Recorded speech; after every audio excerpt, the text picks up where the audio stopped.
authentic work with students and teachers. So that was a strong piece. The other piece that we couldn't deny was the pedagogy.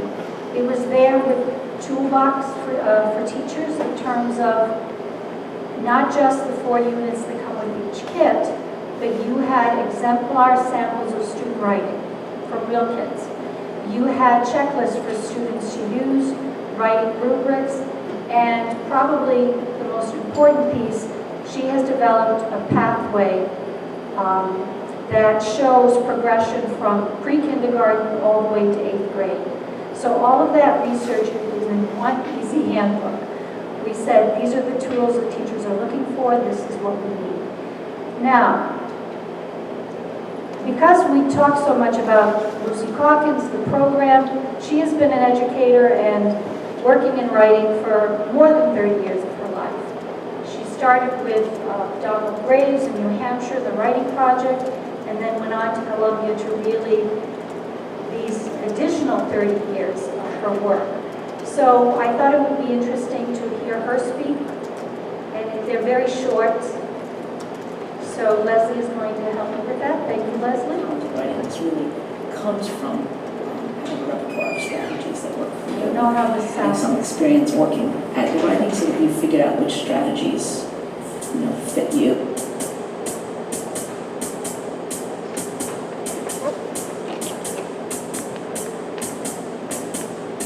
It's turning towards a coaching model, one of demonstration and scaffolded practice. Teaching writing as a process, which means really teaching writing more like you might teach somebody to play tennis or to play golf or a swim.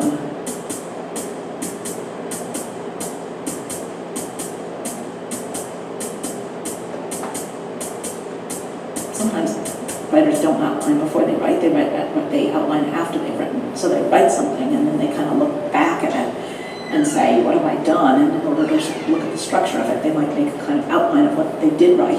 And by doing that, can see places where they started on something and then dropped it, or where there's an imbalance. So that would be an example of a strategy that you could teach somebody. You can get distance from your writing by making an outline after you've written. It's really demythologizing what is good writing.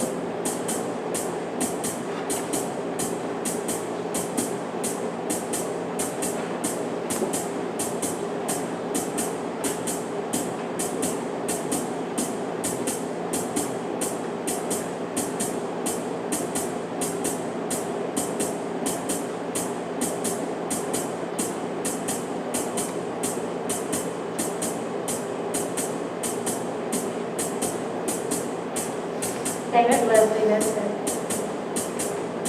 All right, so in that video, probably 2 takeaways, the 2 key pieces are that writing is a process.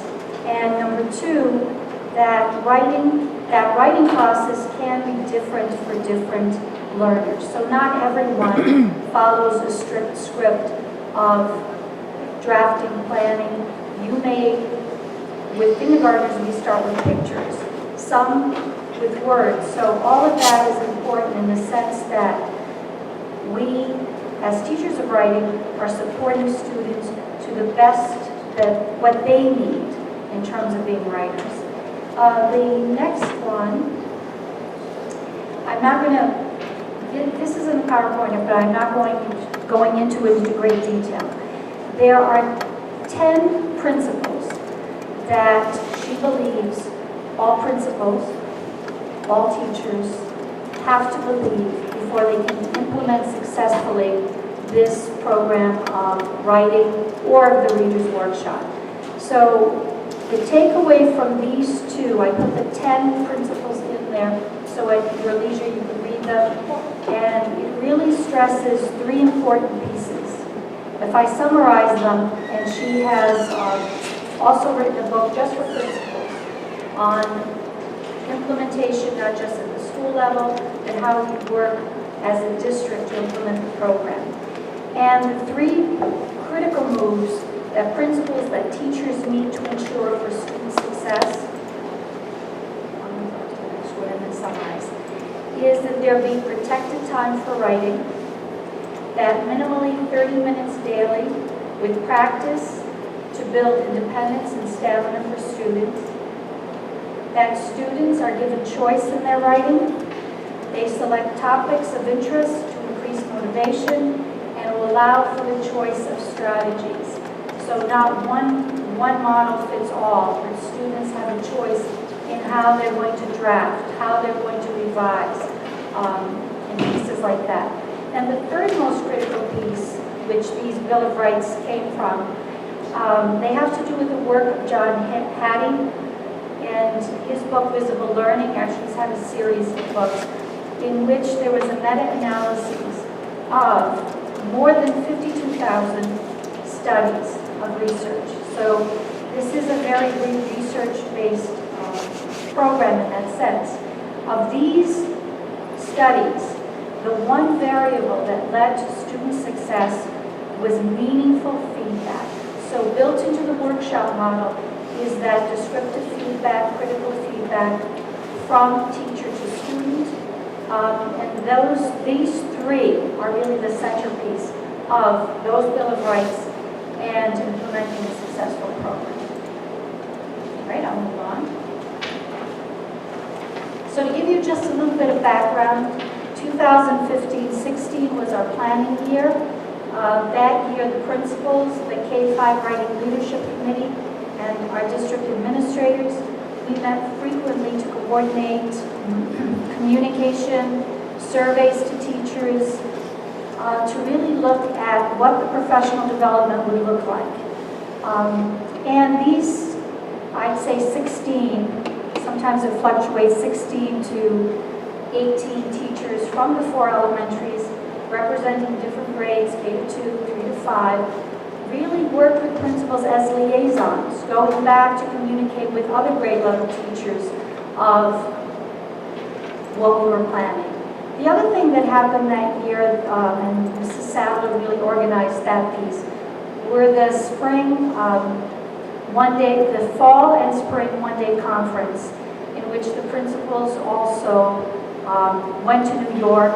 And it's actually free to anyone. Every year she does this twice a year in October and then again in March, in which Columbia University, some of the most talented writers, publishers, wonderful books from Sarah Vallow to Edward, and Lucy Calkins herself, give free professional development. It's probably some of the, and I see Tara's in the audience. If you want to add a few things, Tara. That was really what I think grounded us in saying, we want this. This is very worthwhile. The other piece was the visit to South Kingston. So South Kingston had been in their second, third year of implementation. Their first year of PARC writing scores, not that we knew that at the time, were very strong. And that visit to South Kingston, it was a K-4 school. We saw from kindergarten to 4th graders, really very sophisticated, some wonderful writing in their writers' notebooks.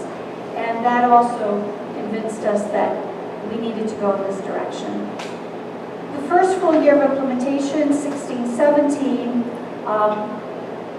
reflecting back, I don't know, from surveys and information, we know that it was successful at that time.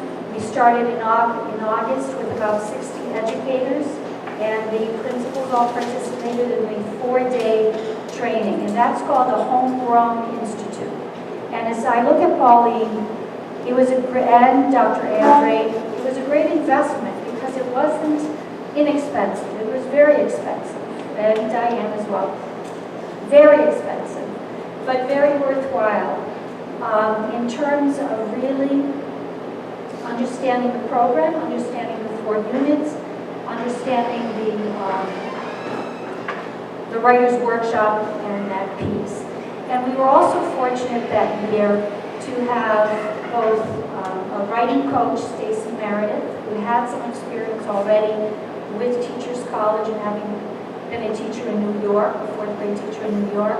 So last year she was our writing coach, along with Natasha Axelson, who was the instructional lead.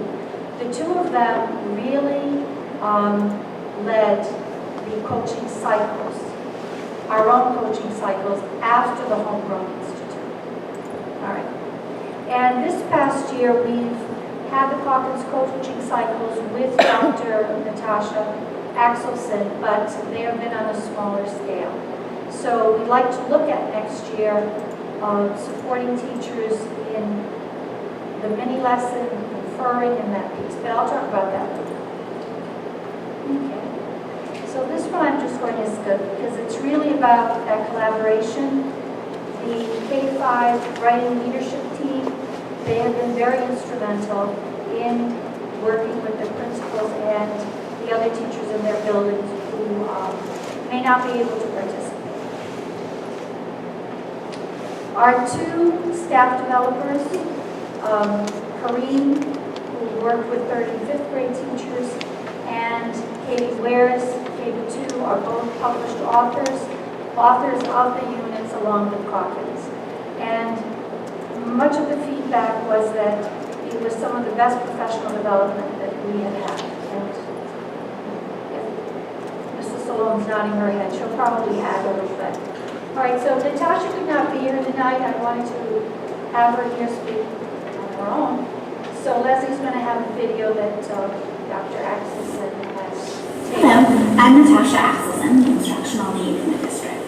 Last year when we rolled out the Lucy CALKINS writing curriculum, Stacy Meredith, the then writing coach, and myself were privileged to be able to work with the teachers prior to their beginning each of the units. There are 4 units per year for Lucy CALKINS, and at the beginning of those, we would travel around to the elementary schools and we would meet with the grade level teachers to review what was coming up in these units.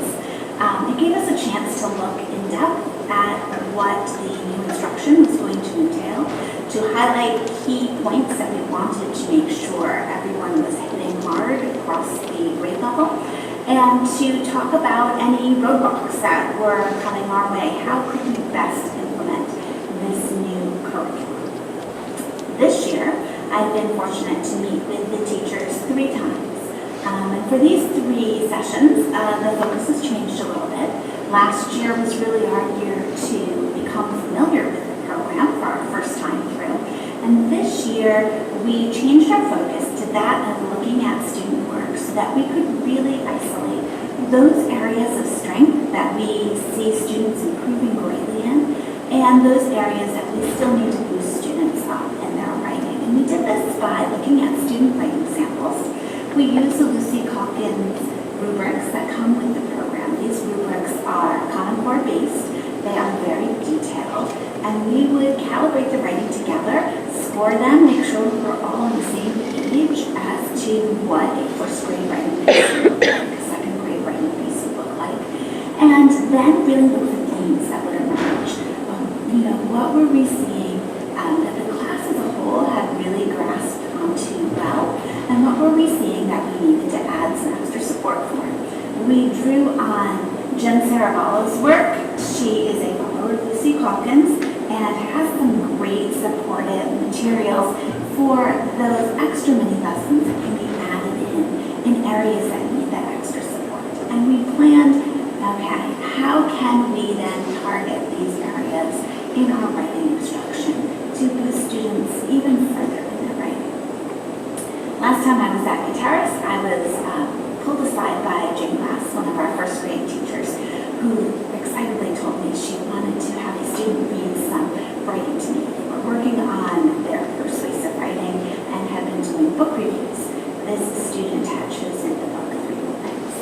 And the student came to me and read her writing, and I was truly amazed by the sophistication of this 1st grade writing. I'm going to have her share her piece with you, and I'll also put it up on the screen for you here. Notice that she's using transition words, that she has a strong hook, a lead at the beginning to catch our attention, that she wraps up this piece of writing in a very sophisticated way.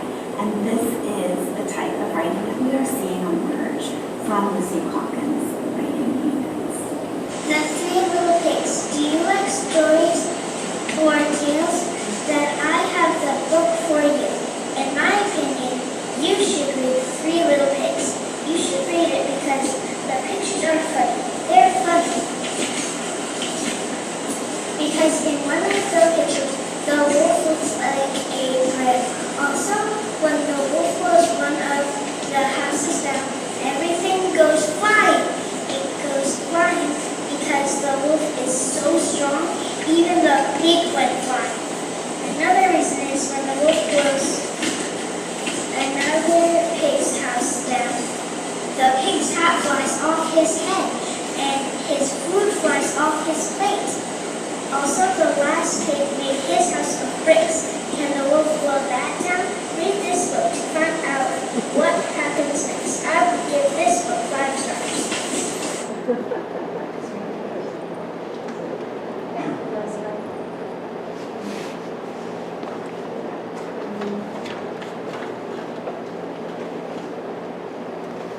So each grade level, let's see the smiles, we all love to hear children reading, performing.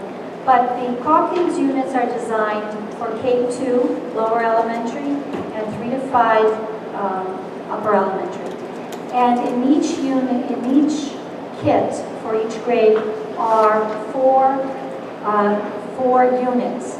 But the 4 units focus only on the three text types or genres of narrative writing, informational, and opinion, persuasive, and argument. Opinion basically goes right up to 4th grade, but as they move even from 4th to 5th grade writing, it's more persuasive. And then by 5th grade, the unit does address argument writing and providing counter arguments, so it's very sophisticated in that sense. These 4 units also include all of those other materials that come with supporting the instruction. And she designs her lessons with 3 bends for each of the units. Within those bends are mini lessons and instruction that go on as part of the writer's workshop. So the only other piece, and I will go very quickly through this, is to give you an idea of what the writer's workshop entails. So most of the time, an ideal world would have a full 60 minutes for writer's workshop. Some of our teachers are doing 50 minutes, some 55, and some 60 minutes. But it is designed to have a 10-minute mini lesson and enough time for independent work, 20 or 2 20-minute blocks, or 1 30-minute session, depending on the grade. The other piece that happens is midway through that workshop, the teacher may be bringing the whole group back to continue with what was part of that mini lesson if she feels the entire class needs some reteaching or an instructional piece.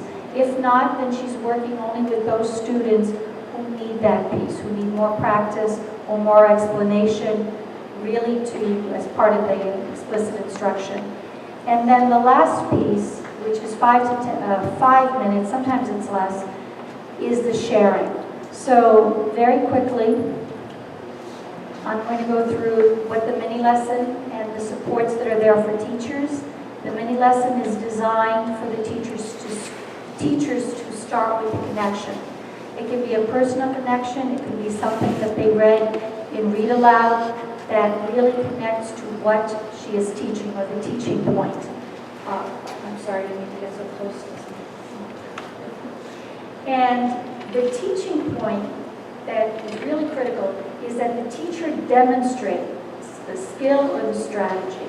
So part of that 10-minute mini lesson is 3 to 5 minutes are explicitly explaining, showing, modeling what the student is going to do.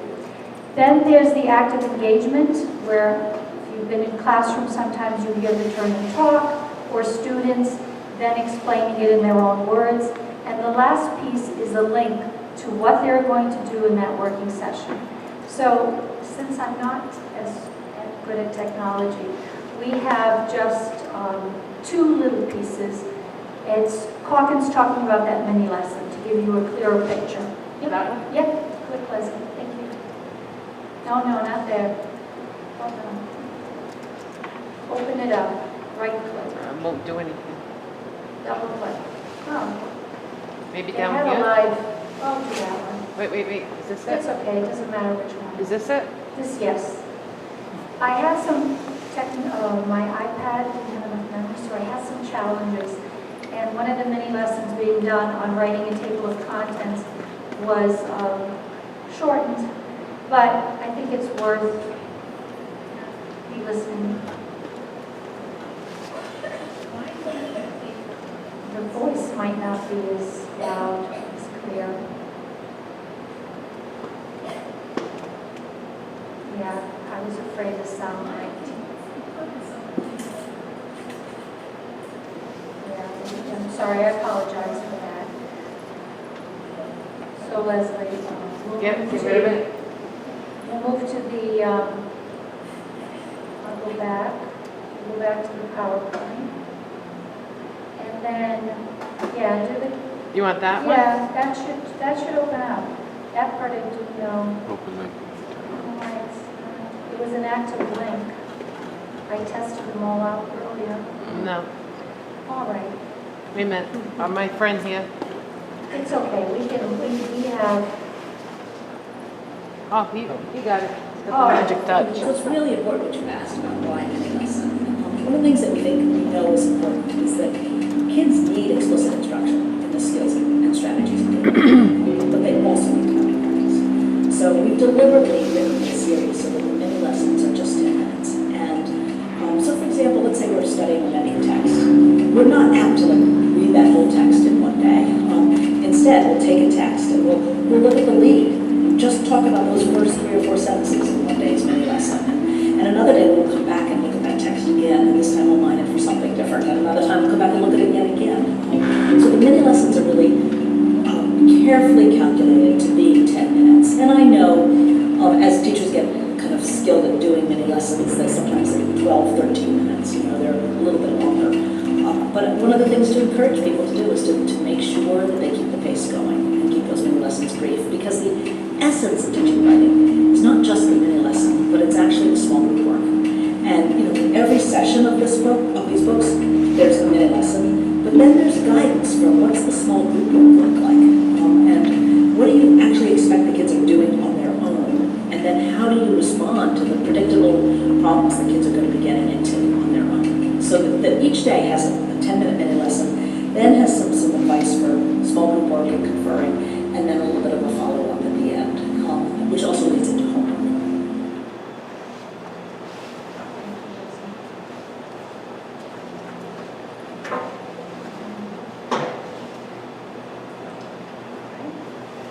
And then just to give you a picture of the working time, the working session, that's the time that students are working more independently. The teacher may be doing any one of these 4 moves, from conferring with students, from small group work, and that's only 46 students, mid-workshop teaching or reteaching, 3 to 5 minutes, and then more independent work time, which is ongoing for some students. Some students may use that whole entire work session for independent work. And one of the things that impressed me most was to see kindergartners, first graders, and second graders using that time very effectively, either working with a partner or independently. So the sharing, we thought we'd focus on just that piece and then go right into sharing of the 4th grade.